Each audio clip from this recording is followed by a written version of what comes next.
Hello, welcome to another installation of Tech Talk. Hello, gentlemen. It is another Friday. We are very happy to be back. Mike, why don't you introduce our special guest today? So today we've got Craig from Spec Floors joining us. Hey guys. So there's Craig down the end there. So yeah, we're all together today, guys. So how's that? It's all real sensory and smelling all your beautiful colognes and such like that. So yeah, it's a little bit different, bit of a different setup. So Milan's down from Sydney as well. So that's great to have him in person. But I just thought we'd have a general chat today. The opportunity that we've got Craig with us about life in the concrete grinding and polishing industry. And I know Craig's been in for quite some time. I'm sure Josh and Milan have got some thoughts as well. And Dan and I always like to get involved. So take it away, guys. Welcome, Craig. Thanks for joining us, mate. No, thanks for having me. So why don't you give us a little bit of a rundown? Josh, you've been in the company from the get-go, and you probably know Craig a little bit longer than us. So why don't you give us a bit of a history lesson? Yeah, I remember Craig when he was just, actually, I was a little bit smaller, but Craig, you've been in the industry almost as long as I can remember. How many years of experience do you actually have in the concrete grinding and polishing industry? It depends on whether we're talking about hours and years or whether we're talking about years and years. So Not your timesheet. about 17 years now. Yeah. So you had a different background before getting into concrete grinding and polishing. What's some of the things that you did before coming into the realm? So directly before I lost a poker, I was doing design consulting and building spanline home additions. And prior to that was hospitality management, and prior to that was a chef, and there's been a few other bits and pieces along the way. Right, so you didn't really do much before you came into concrete No, polishing. first thing I did. Still working on it. 17 years is a long time in any industry. What on earth made you want to do concrete grinding and polishing, or was it just purely because you lost a poker match? I think the poker match, maybe. No. Probably just getting a bit of a buzz out of doing something and getting a reward out of it at the end of the day. Mm-hmm. You're able to take some plain, boring looking stuff and make it a spectacular finish. Mm-hmm. Transformation. Yes. Yep, bit of satisfaction at the end of the day. I think we can probably all relate to that a bit, particularly when on those hard days and you actually have to wrestle a lot to get that outcome that you're trying to achieve. Yes. And look, the variety and the time frames on jobs is something I find quite rewarding as well. So you're not necessarily stuck at a job for 6 months. Yep. You're in and out in a week or in and out in a night or whatever that may be, depending on what you're doing. Mm-hmm. So there's quite a variety to the opportunities that are there are wide and varied. Yep. Okay. So next week it's all right. We get out of this job, and next week we get a whole new set of problems. Yeah. Well, the interesting thing is, obviously we had some extensive conversations in the past, Craig, and you operate these days on your own, or you have sometimes a subby, or give us a bit of clarity. Obviously, I heard you had a pretty big team prior just to now working on your own. What was that like? Yeah, it seemed like a great idea building the monster that it was at one point. Predominantly, I kind of lost a bit of control during that period of time.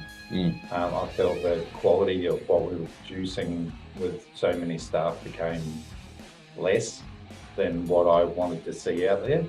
So between that and other suppliers coming into the market gave the opportunity to reduce back down in size and have a bit more of a focus on the outcomes. Well, And so, maybe I made more money by having less staff. okay. So obviously, because like we know, obviously the biggest cost to a business is always callbacks, because you could be on another project creating more revenue.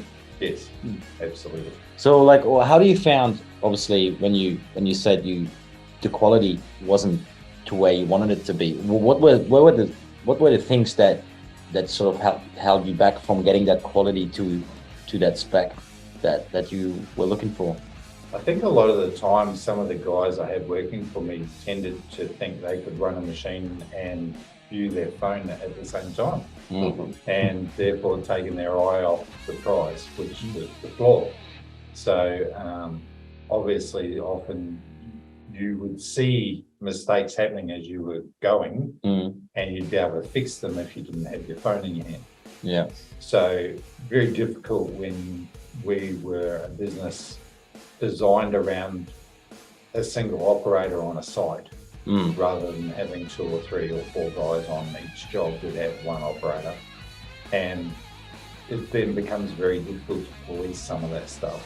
Yeah. With the guys, we did have systems in place where there was bonuses for work, and if there was callbacks, they did that in their own time and stuff like that. So Yeah. Callbacks a bonus?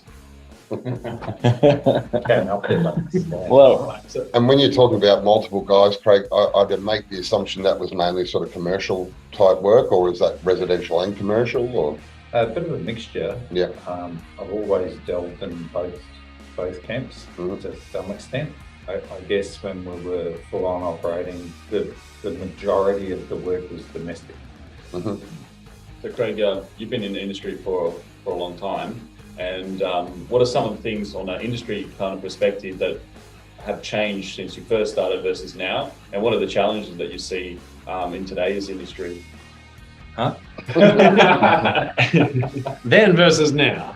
Yesterday's challenges versus tomorrow's Yeah, challenges. yeah. What do you find yourself starting a sentence with back in my day? But I was your age. Basically, when you see of the industry now, what are some of the challenges that you come across? A lot of their challenges have stayed the same. I mean, generally, as far as having a business, whether it be small as a single operator or having a lot of staff, a lot of the issues that pertain around that entire business is about cash flow and getting money in the door, because it's always flowing out the door. Certainly the ongoing issues with trying to recruit the right staff in the first instance, and then deliver the staff with enough training to make sure they're delivering on the product is vital to being successful.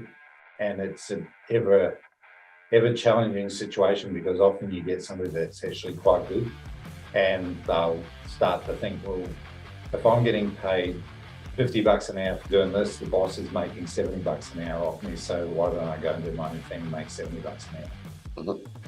But they tend to lose sight of all the extra bits and pieces that go into that $20 difference. And often you'll find that people will start up and then close because they thought it was a great idea to go off and do their own thing and discover that maybe it's not. Yeah. As far as the actual process and challenges in front of us, so many of the things from when I first started, we used to wet cut a slab at 2 or 3 days old, and then we'd come back and do a bit of a cleanup grind and throw down some polyurethane, which was a solvent-based product, and it was 2 coats of that and out the door you go. So there was no grouting involved. The horrendous work we used to do back in the early 2000s is just a nightmare compared to what we're delivering now. So our expertise in delivering a finished product, I think, has risen multiple times over. I was going to ask Craig, how are you finding the customer base that you're working with now? A lot more educated, a lot more in tune with what's out there on Instagram and in magazines, as far as what sort of finish you're looking for and things like that, high-end finishing and things like that, when I suppose more so residential. But are you finding people are a bit more clued up as to what they want to try and achieve, and setting their expectations and things like that's a bit more of a challenge than what it used to be? No, I think a lot of the marketplace has got people who think they're educated about what it is that they want. Yeah, trying to set their expectation, yeah. And there seems to be trends as we've gone through the years as to what people are wanting. So it depends what the glossy magazines or the TV shows are demonstrating as to what people seem to think that they may want. And it's important to try and educate them past that point, so that they have the pros and cons of having a matte zero polished floor versus a fully exposed premium polished concrete floor, and the benefits of either and the downfalls of either.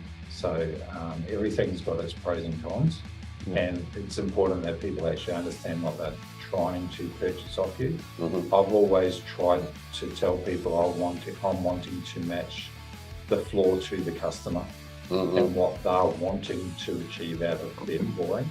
So many people over the years have built a house around polished concrete floors.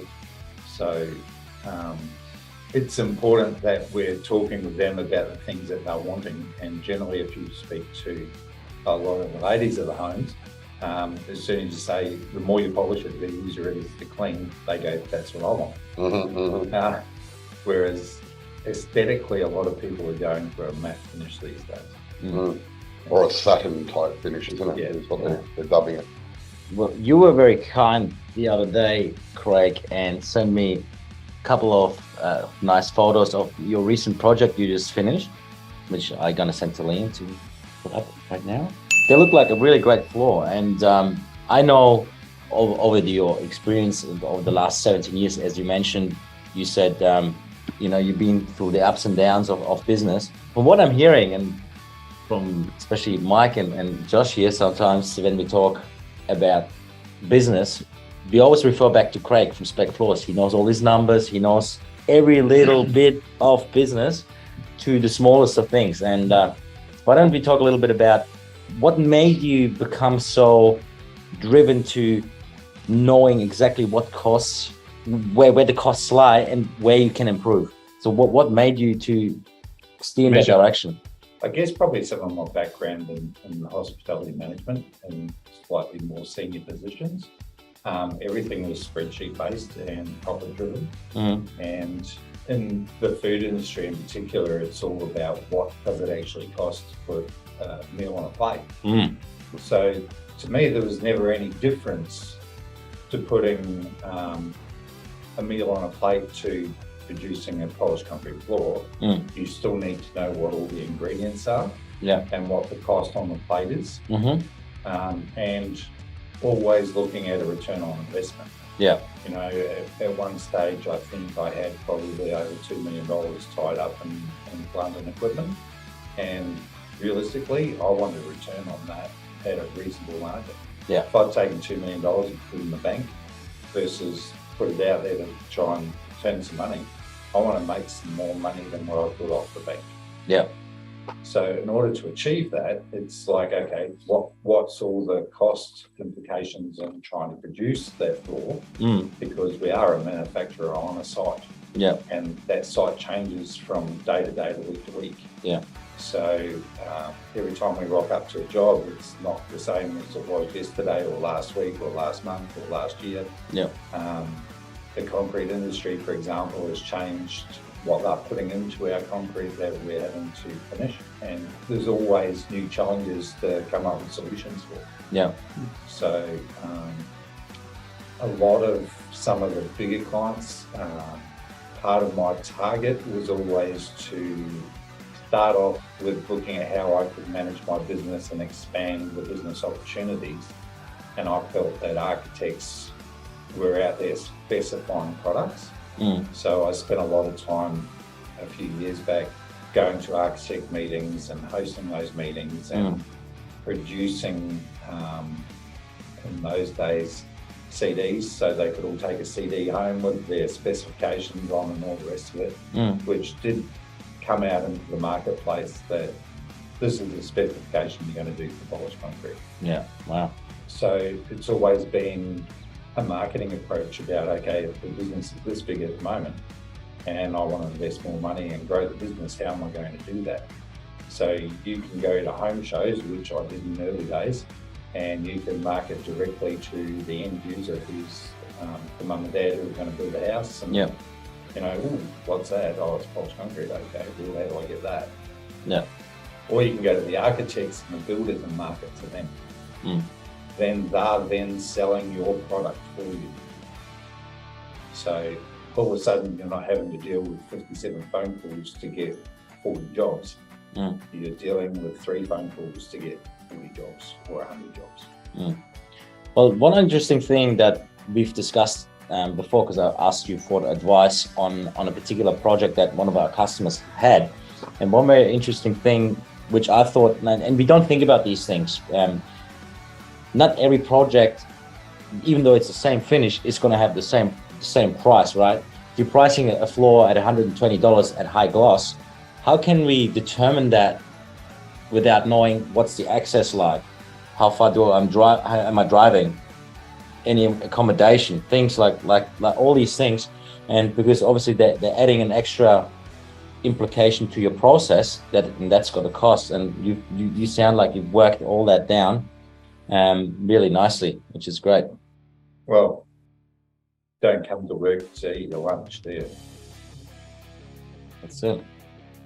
Well, Is there lunch? Did someone say? I don't know. I suppose if any of the other guys have got anything they want to ask or add, but I'd certainly want to finish up with saying what some sort of key advice and things like that for guys out there, I guess, that are just starting or they've been out there for a while, or what's some sort of key takeaways? We always talk about key takeaways. What are some couple of key takeaways, mate, just to put you on the spot? I think it's really important that everybody actually values themselves and what they're able to produce and to deliver to people, because you're not always going to be able to deliver to every person in the marketplace. There's certainly people in the marketplace that you don't want to deliver to.